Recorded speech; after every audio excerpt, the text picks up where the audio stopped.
내가 피를 처음 토한 건 1933년. 내 나이 24이었지. 병명은 폐결핵. 당시 사람들은 폐결핵을 백색 공포라 불렀어. 한 번 피를 토하면 반드시 죽는 병이었으니까. 항생제가 없던 그 시절에는 시한부 선고나 다름없었거든. 각혈하자마자 나는 미련 없이 총독부 건축과 기수직을 던져버렸어. 지금으로 치면 행정고시를 수석으로 패스해야만 가질 수 있는 당대 최고의 엘리트 직업이었지만 어쩌겠어. 죽음의 그림자가 내 발목을 잡았는데 일제 치하의 건물 도면이나 그리고 있을 수는 없었으니까. 총독부 관리를 때려치우자마자 나는 친구 구보는과 함께 황해도 배천 온천으로 향했어. 유황 냄새가 진동하는 그곳에서 금홍이를 만났지. 내 생에 수많은 여자가 오갔지만 내 소설 속에서 유일하게 아내로 불린 여자는 금홍이뿐이야. 배천 온천에서 우리는 진심으로 서로를 갈구했어. 그녀의 품에 안겨 나는 내가 아프다는 사실조차 잊었지.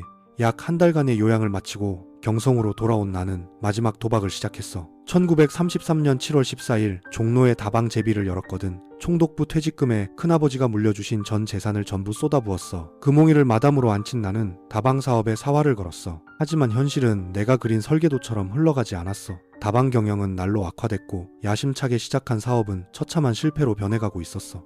전 재산이 다방의 담배 연기처럼 허공으로 흩어지는 걸 나는 그저 멍하니 지켜볼 수밖에 없었어. 혹시나 하는 마음에서 말해두는 건데 내 글 속의 주인공만 보고 나를 다 안다고 생각하지 말아줘. 내 소설 속의 이상은 늘 무기력한 루저이자 룸펜이야. 방구석에 처박혀 죽음의 공포에 떨거나 자아분열에 시달리며 자신을 자포자기한 낙오자로 그려내곤 했지. 하지만 그건 내가 설계한 문학적 가면일 뿐이야. 현실 속의 나 김혜경은 달랐어. 나는 어떻게든 살아남고 싶었고 돈을 벌고 싶었어. 빈민촌으로 내몰린 가족을 책임지기 위해 시시각각 죽어가는 몸을 이끌고 사방으로 뛰어다녔지. 내 동생 오키는 기억하고 있어. 장남의 의무를 다하려고 내가 얼마나 처절하게 살았는지 말이야. 어떤 이들은 나를 천재나 괴팍한 기인으로 포장하지만 사실 나는 그저 평범한 아들로, 착하고 돈 잘 버는 아들로 살아가고 싶었어. 가족들 곁에서 남들처럼 평범하게 끼니를 걱정하지 않는 삶을 살기 위해 애를 썼지. 하지만 첫 각혈 이후 현실은 단 한 번도 나에게 호의적이지 않았어. 다방 제비를 폐업하기 1년 전의 일이야. 죽음이라는 놈이 등 뒤에 서 있다는 걸 깨닫자마자 나는 조선중앙일보 학예부장이던 이태준을 찾아갔어. 내가 쓴 시에서 천재성을 읽어낼 사람은 그가 유일했으니까. 이태준은 내 원고들을 가만히 내려다보다가 결연한 표정으로 사직서를 작성했어. 사직을 각오해야 할 정도로 문예란에 내 시를 싣겠다는 건 어려운 결정이었어. 이태준의 용기 덕분에 오감도가 연재되기 시작했지만 그가 예상한 대로 신문사는 발칵 뒤집혔지. 독자들의 항의가 빗발치고 투서가 산더미처럼 쌓였거든. 이게 무슨 시냐? 미친놈의 잠꼬대다. 당장 이 기분 나쁜 낙서를 치워라. 국내부 활판소에서 손가락을 3개나 잃었던 아버지처럼 나는 손가락을 전부 잘린 기분이었어. 화가 나서 이렇게 항변하기도 했지. 왜 미쳤다고들 그러는지 대체 이해할 수가 없다. 남보다 수십 년 앞서가는 게 죄인가? 하지만 결국 30편으로 계획했던 오감도 시 연재는 15회 만에 강제로 중단됐어. 사람들에게 내 예술은 인정받지 못했고 야심차게 시작했던 다방 제비도 1935년 9월 10일 경영난을 이기지 못하고 문을 닫았어. 더는 돈을 벌 수 없게 되자 금홍이마저 나를 떠났어. 예상했던 일이야. 사실 금홍이는 나와 동거하는 내내 몇 번이나 가출했거든. 왕복엽서처럼 가출했다가 돌아오는 그녀의 몸에서는 항상 다른 남자의 지문 냄새가 났지. 어떤 날은 그녀가 내 뺨을 때리고 집기를 부수기도 했지만 나는 그저 웃었어. 그마저도 애정처럼 느껴졌으니까. 다른 사람들은 나와 금홍이의 사랑을 변태적인 소꿉놀이라며 손가락질했지만 나는 정말 그녀를 사랑했어. 이 이야기는 나중에 다른 영상에서 더 자세히 해줄게. 아무튼 나에게 이 시기는 살아내려는 의지가 번번이 좌절로 되돌아오던 세월의 시작이었어. 다방 제비를 실패한 후 어떻게든 다시 일어서 보려고 인사동에 쓰루라는 다방을 열었어. 쓰루는 일본어로 두루미, 즉 학을 뜻해. 고고하게 날아오르고 싶었나봐. 하지만 나는 예술에는 천재였을지 몰라도 사업에는 지독하게 재능이 없었어. 다방 제비처럼 쓰루도 곧바로 망해버렸고 이후 종로 일가의 육구, 명동의 무기를 잇따라 개업했지만 결과는 같았어. 내 폐병처럼 다방들도 하나둘 말라 죽어갔지. 그 무렵 나는 권순옥이라는 여급을 만났어. 그녀와 깊은 관계를 맺으며 잠시 안식을 찾는 듯했지. 그런데 여기서 기묘한 비극이 시작돼. 내 절친이자 소설가인 정인택이 순옥이를 보고 미쳐버린 거야. 짝사랑을 견디다 못한 그는 급기야 유서를 써놓고 약을 먹어 자살까지 시도했어. 내 친구가 내 애인 때문에 죽으려 한다니. 보통의 남자라면 화를 내고 친구놈과 연을 끊었겠지만 나는 반대의 길을 선택했어. 병실에 누운 인태기를 밤낮으로 간호하며 순옥이를 찾아가 설득하기 시작한 거야. 제발 내 친구를 받아달라고, 저 가엾은 영혼을 구원해달라고 말이야. 결국 내 애인 순옥이는 나의 간곡한 설득에 마음을 열고 인태기와 결혼을 결심했어. 그 결혼식 날 사회를 본 사람이 누구였는지 알아? 바로 나야. 사진 속에 나는 건치까지 다 내보이며 환하게 웃고 있어. 친구를 살렸다는 안도감이었을까? 아니면 내 소중한 것을 또 한 번 내던졌다는 자학이었을까? 하지만 예식이 끝나고 돌아오는 길, 나는 골목에 주저앉아 펑펑 울었어. 그때 내 심경을 불행한 계승이라는 글에 꾹꾹 눌러 담았지. 난 말야, 애인을 친구한테 뺏겼단 말야. 아냐, 난 그 애가 내 애인인지 아닌지 그런 거 전혀 알지 못했어. 하지만 내 친구가 어느 틈에 그 애를 좋아하게 됐단 말야. 그러고 보면 뺏기고만 셈이지 뭐냐. 그래서 난 친구한테 그랬어. 잘 됐어. 자네 같은 신뢰할 만한 사람에게 일생을 맡길 수 있다는 건 그 애로선 행복한 일이야 라고 그런 소리를 하고 얼버무려 버렸던 것인데, 대충 듣기만 해도 내 속내가 참 복잡하지. 패배에 이은 패배의 연속, 한여름 대낮거리에 나를 배반하여 사람 하나 없는 것 같은 그 절대적인 고통. 그렇게 친구의 배신과 사업 실패의 밑에서 허우적거리던 어느 날이었어. 내게 또 다른 여자가 나타났어. 그녀의 이름은 변동림. 한국에서 가장 사랑받는 추상화가 김환기의 아내 김향안이 바로 그녀야. 나와 사별한 뒤 김환기와 재혼하면서 그녀는 이름도 성도 모두 바꿨어. 마치 나라는 존재를 자신의 삶에서 완전히 지워버리겠다는 듯이 말이야. 우리는 주로 낭낭파라에서 만났어. 커피향과 담배 연기가 뒤섞인 그 다방에서 우리는 문학을 이야기했고 예술을 논했지. 그녀는 내 난해한 문장들을 비웃지 않았어. 오히려 그 암호 같은 문장 속에 숨어있던 나의 비명을 끝까지 들어준 거의 유일한 사람이었지. 그녀에게 청혼하기로 마음먹은 날, 나는 낭낭파라의 등나무 의자에 앉아 그녀를 기다리고 있었어. 심장이 터질 것 같았고, 그래서 탁자 위에 놓인 하얀 각설탕 하나를 집어들었어. 손바닥 위에 올려두고 무심코 굴리기 시작했지. 긴장한 탓에 손에서는 식은땀이 배어 나왔고, 총독부 기수 시절부터 묻어있던 잉크와 거리의 매연이 섞인 손때가 설탕으로 옮겨 붙었어. 하얗던 각설탕은 내 손 안에서 굴러다니다가 어느새 새까만 석탄 덩어리처럼 변해버렸지. 그걸 멍하니 바라보고 있는데 카페 여급이 다가와 화를 냈어.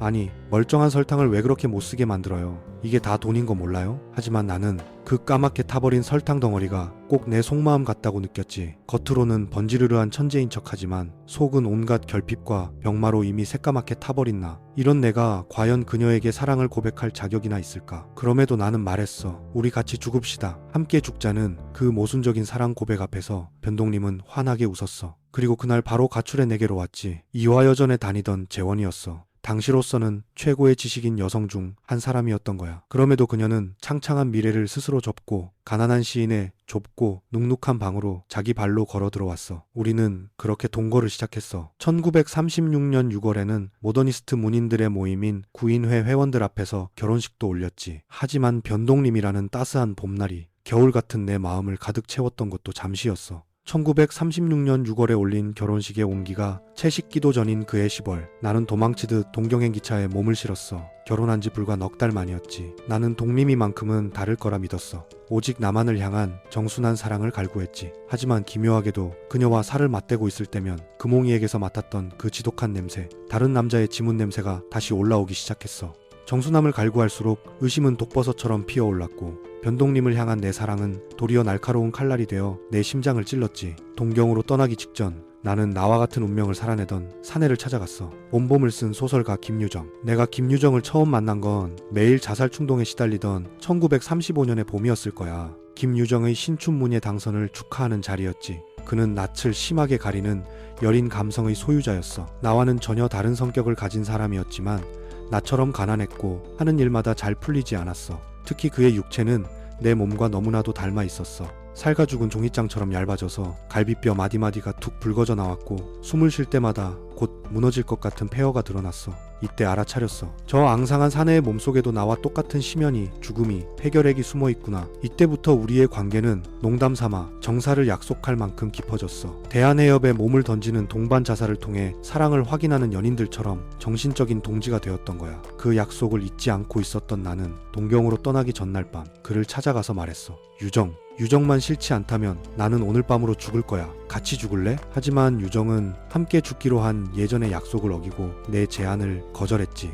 미안해. 내 안에는 내일의 희망이 이글이글 끓고 있어. 그는 각혈하며 죽어가는 와중에도 내일을 꿈꾸고 있었어. 나는 초롱보다 앙상한 유정의 가슴이 부풀었다 구겨졌다 하는 모습을 가만히 지켜봤어. 방 안은 그의 거친 숨소리와 죽음의 냄새로 가득했지. 나는 툭 던지듯 말했어. 유정, 나는 내일 아침 차로 동경으로 갈 거야. 다시는 만나지 못할 거야. 그리고 정말 다음날 아침 나는 홀연히 떠났어. 그것이 유정과의 마지막이었고 내가 사랑했던 경성과의 작별이었어. 나는 그렇게 죽음을 향해 혹은 새로운 가면을 찾아 동경이라는 거대한 심장부로 걸어 들어갔지. 내게 동경은 어떤 곳이었을까? 더없이 자유로운 낙원? 적어도 나는 이곳에서 내가 그토록 꿈꾸었던 근대의 정수를 확인할 수 있을 거라고 믿었어. 죽기 전에 조선보다 앞서 나가는 근대의 모습을 확인하고 싶었어. 하지만 실제의 동경은 내가 꿈꿨던 동경이 아니었어. 오히려 그곳은 근대의 화려한 껍데기를 두른 채 나 같은 식민지의 이방인을 감시하는 거대한 수용소였지. 더 비참했던 건 조선의 지식인들이 그토록 경탄하던 일본의 근대마저 사실은 서구의 조악한 모조품에 불과했다는 사실이야. 조선의 근대가 일본의 짝퉁이었듯이 일본도 결국 서구의 모조품이었던 셈이지. 나는 가짜를 피해 더 큰 가짜의 심장부로 걸어 들어온 거야. 1937년 2월 나는 불량선인으로 낙인 찍혀 일제경찰에 체포됐어. 취조실에서 나는 내 모든 것을 쏟아부어 진술서를 썼지. 나를 신문하던 일본 경찰은 내 문장을 보고 묘한 표정을 짓더군. 한낱 식민지 청년의 문장이 일본인인 자신보다 더 정교하고 논리적이라는 사실, 그 지적인 압도감에 혀를 내두른 거지. 한 달이 넘는 유치장 생활에 내 폐는 완전히 망가졌어. 일본 경찰은 내가 유치장에서 죽어나가는 게 골치 아팠는지 책임을 피하려고 서둘러 나를 병보석으로 내보냈어. 죽음의 문턱에서 도쿄 제대병원 차가운 침대에 누워있을 때 변동님이 달려왔지. 살지 못할 것을 직감한 그녀가 내게 물었어. 마지막으로 하고 싶은 말이 있느냐고. 유언을 묻는 그 질문에 나는 나지막이 답했지. 샌비끼아의 멜론이 먹고 싶어. 1834년에 문을 열어 지금까지도 도쿄에서 가장 비싼 과일을 파는 곳 샌비끼아. 왜 하필 그곳에 멜론이 먹고 싶었을까? 가난한 내 아내로서는 결코 구할 수 없는 과일인 걸 알면서 왜 그랬을까? 샌비끼아의 멜론이 먹고 싶다는 내 유언의 변동님은 고개를 끄덕였지만 빈손으로 그녀가 다시 돌아왔을 땐 나는 이미 숨을 거둔 뒤였어. 1937년 4월 17일 내 나이 27이었어. 내가 죽자 당시 내 곁을 지키던 친구들은 서둘러 내 얼굴에 석고를 발라 데드마스크를 제작했어. 천재의 마지막 얼굴을 영원히 박제하고 싶었겠지. 하지만 마스크는 어느 순간 행방불명이 되어버렸어. 내 얼굴조차 세상에 남는 것을 거부한 것일까? 내 영혼이었던 원고들도 뿔뿔이 흩어졌어. 지금 세상에 알려진 내 작품보다 훨씬 많은 원고가 어딘가에 숨죽이고 있을 거야. 하지만 내 유족과 변동님 사이의 지독한 불신, 그리고 전쟁의 포화 속에 내 흔적들은 미궁 속으로 사라졌지.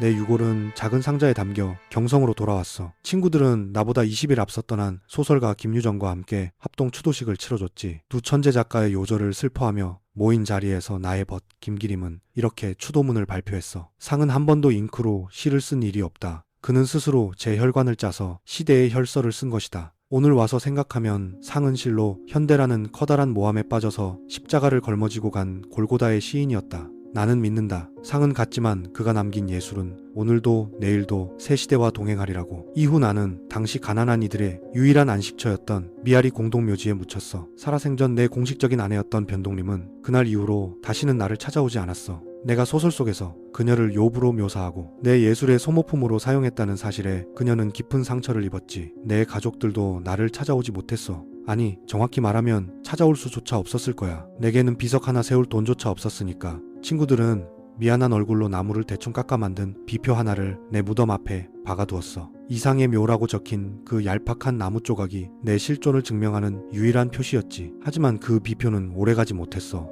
전쟁이 터지고 세상이 뒤집히자 그 연약한 나무는 비바람 속에 썩어 문드러져 흔적도 없이 사라졌어. 내 이름도 내 육신의 위치도 그렇게 흙 속으로 흩어지고 말았지. 나는 누구의 손길도 닿지 않는 무연고 무덤이 되어 그 차가운 땅 밑에 홀로 방치되었어. 전쟁 후에는 재개발 열풍이 불어닥쳤고 산자들의 아파트를 올리기 위해 죽은 자들의 마지막 안식처였던 미아리 공동묘지는 통째로 갈아엎어졌어. 그렇게 이 세계에서 나라는 존재는 철저히 지워졌어. 하지만 말이야, 내가 남긴 건 따로 있어. 내 혈관을 짜서 써내려간 그 비명 같은 문장들, 시대의 모함에 빠져 허우적거리면서도 끝내놓지 않았던 나의 시들은 지금 이 순간에도 서늘하게 살아 꿈틀거리고 있지. 육체는 실종되었고 물질은 파멸했지만 내 예술만은 결코 썩지 않아. 나는 좁디 좁은 무덤 속에 갇히는 대신 너희가 읽는 모든 활자 사이에서 매일 새롭게 태어나 빛나고 있어. 나 이상은 사라졌지만 나의 이상은 영원히 죽지 않아. 이상의 비극적인 삶에 대한 이야기는 여기까지입니다. 지금까지 책먼지의 멜랑콜리아였습니다. 긴 얘기 들어주셔서 감사합니다.